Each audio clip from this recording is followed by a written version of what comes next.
We often find ourselves in circumstances where we know how the Lord wants us to act and respond. For instance, in a certain situation, we know we have to show kindness to a difficult person.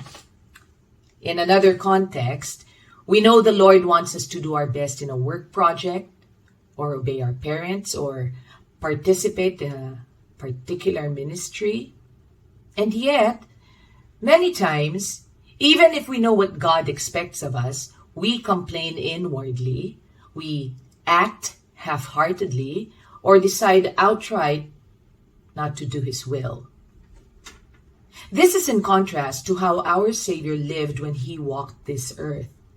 To do the will of the Father was His sole purpose in everything. And we see this very clearly in today's passage where Jesus willingly gives Himself up to the soldiers.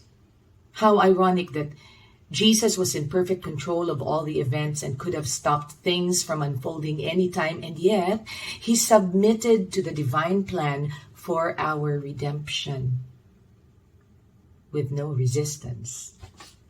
There is so much we can learn from Jesus when it comes to submission.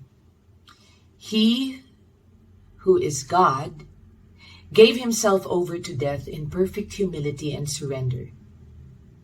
So can we, His followers, do any less? Is there an area in your life right now wherein you know God is calling you to respond in a particular manner? Well, ask Him to give you the courage to obey Him and trust Him to strengthen you as you surrender to His will. Let Jesus be your example. Lord,